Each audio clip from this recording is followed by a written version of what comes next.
मित्रांनो, भाऊ बहिणीचं नातं हे पवित्र नातं असतं, भावनिक नातं असतं, एक कर्तव्याचं नातं असतं, एक जबाबदारीच्या जाणीवेचं नातं असतं. पण जेव्हा हे नातं राजकारणाच्या बाजारामध्ये विकलं जातं तेव्हा काय होतं याचाच उहापोह आपण या व्हिडिओच्या माध्यमातून करणार आहोत. ज्यांना कालपर्यंत लाडकी म्हटलं जात होतं त्या आज एकाएकी बोगस झाल्या. आणि कशा झाल्या? जवळपास 2.5 लाख उत्पन्न, 4 चाकी, परराज्यात वास्तव्य, KYC नाही, हे सगळे नकष खरे किती खोटे किती, का हा नुसताच राजकीय खेळ आहे? आणि खरं कोण, बोगस कोण? मग गरीब बहिणी की सत्तेच्या खेळात नात्याला गहाण ठेवणारे हे राजकारणी खऱ्या अर्थानं बोगस आहेत? चला ऐकूया याविषयीच्या काही प्रतिक्रिया. मित्रांनो, नाती ही भावनेतून, जबाबदारीतून आणि प्रेमातून निर्माण होत असतात. भाऊ बहीण या नात्याला कधीच हिशोब लागत नसतो. लग्न करून परराज्यामध्ये गेली म्हणजे ती बहीणच असते. इस्टेटमधला हिस्सा जरी मागितला तरी भाऊ तिचं नातं नाकारत नाही. दिवाळीच्या सणाला आणि राखी पौर्णिमेच्या सणाला भाऊ तिच्या दारामध्ये हजेरी लावतोच. मात्र आमच्या या सत्ताधारी भावांनी हेच नातं मतासाठी बाजारात मांडलं. वर्षभराआधी लाडकी बहीण म्हणजेच मुख्यमंत्री लाडकी बहीण नावाच्या योजनेची घोषणा झाली आणि महिन्याला न मागताही तुम्हाला 1500 रुपये देऊ. लाखो बहिणी एकाएकी लाडक्या झाल्या. म्हणजे राज्यातील जवळपास 2.5 कोटीपेक्षा अधिक मतदार बहिणी आमच्या ह्या लाडक्या बहिणी झाल्या. निकष साधे, तपासणी ढिठाळ, कारण उद्देश होता फक्त मतांचा. कारण सत्तेची गोडी त्यांना या लोकांना चाखायची होती. आणि आमच्या बहिणीनं मग भरभरून या लोकांना दान दिलं.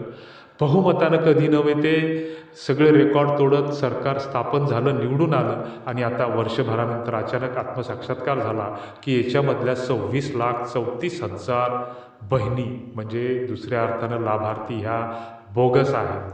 आणि त्याच्यासाठी नवीन निकष आले. उत्पन्न मर्यादा 2.5 लाख, 4 चाकी वाहन असेल तर अपात्र, परराज्यात लग्न होऊन गेली असेल किंवा वास्तव्य करत असेल तर अपात्र, KYC केली नसेल तर अपात्र. म्हणजे KYC मागच्या वर्षी 2024मध्ये 14 ऑगस्टला ज्यावेळेस या लाडक्या बहिणीचे पैसे खात्यामध्ये DBT अंतर्गत जमा झाले, विदाऊट KYC ते होतच नाहीत. आणि हे जमा झाल्याच्या नंतर धडाधड आमच्या बहिणींना ज्यावेळेस मेसेज आले पैसे काढायला गेल्या तर ती खाती डॉर्मॅट किंवा होल्ड होती. आणि मग KYCसाठी बँकांच्या समोर लागा लागल्या. आणि KYC, CKYC, EKYC सगळी सोपस्कार करून झाले. म्हणजे ज्या बहिणी कालपर्यंत लाडक्या होत्या त्या आज एकाएकी बोगस ठरत आहेत. हे नातं कधीच भावनिक नव्हतं. हे म्हणजे मित्रांनो, ज्या नात्यामध्ये 26,34,000 बहिणी ह्या लाभार्थी म्हणून बोगस ठरतात तेव्हा ही चूक त्या बहिणीची किंवा त्या लाभार्थ्याची नाही. तर याच्यातून एक गोष्ट उघड होते की एक शासन आणि प्रशासन व्यवस्थेमधील हा ढिसाळपणा याच्यातून उजागर होतो.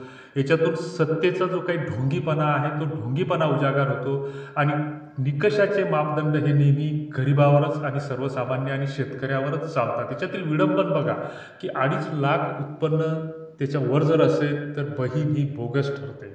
बहिणीकडे जर समजा तिच्या कुटुंबामध्ये 4 चाकी वाहन हे निर्वाहासाठी जरी घेतलेलं असलं तरीही ती बोगस ठरते. जर ती लग्न करून परराज्यामध्ये राहायला जात असेल नवऱ्यासोबत तर ती लाभार्थी म्हणून बोगस ठरते. जर ती KYC करत नसेल तर ती लाभार्थी म्हणून बोगस ठरते. मात्र या देशामध्ये खोटी डिग्री सांगून मंत्री झालेले सत्ता भोगणारे कधी बोगस ठरत नाहीत. 4 चाकीवर मात्र बहीण अपात्र ठरते. 70 हजार कोटीचे घोटाळे पचून घर फोडून स्वतःचं पक्ष बदलणारे बोगस ठरत नाहीत. पक्ष फोडला, रात्री बेरात्रीतून गायब झाले, दुसऱ्या ठिकाणी पक्ष घेऊन गेले, चिन्ह घेऊन गेले, सत्ता घेतली, ती मात्र सत्तेसाठी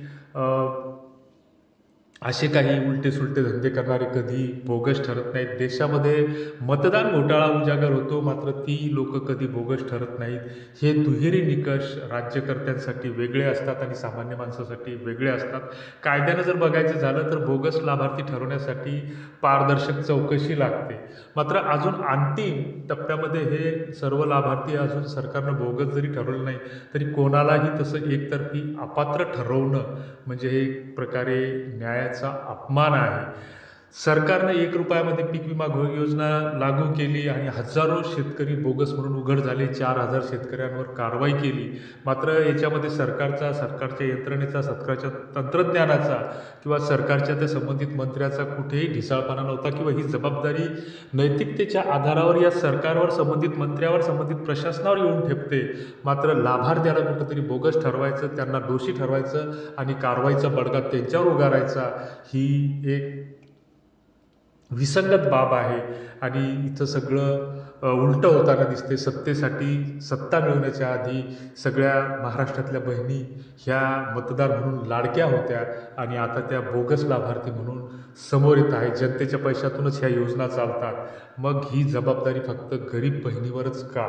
जेव्हा आमच्या आया बहिणी ढिसाळ निकषामुळे बोगस ठरतात तेव्हा विचारावं लागतं की खरं बोगस कोण? गरीब बहिणी की स्वार्थासाठी नात्याचं राजकारण करणारे तुम्ही? राजकीय विडंबना म्हणजे यात जो काही विडंबनेचा जो काही शिरकाव दिसतो, तर तुम्ही तुमच्या घरामध्ये घरफोडी केली, चिन्ह बदललं, पक्ष बदलला, सत्ता घेतली, हे सगळं तुमच्याकडे चालतं. तुमच्याकडे डझनभर गाड्या आहेत, बंगल्या आहेत, वायफळ खर्च चालतो, तेव्हा तुमच्यासाठी कुठलेही निकष लागत नाहीत. जेव्हा निवडणुकीमध्ये नामांकन अर्ज भरता, तर त्यावेळेस तुमचं एका एकरात कोट्यवधी रुपयाचं उत्पन्न येतं आणि इथं शेतकरी उत्पन्न मिळत नाही म्हणून आत्महत्या करतो. त्यावेळेस तुमची कुठे चौकशीही होत नाही. खरी नाती पैशावर मोजता येत नाहीत, ती हृदयानं जपावी लागतात.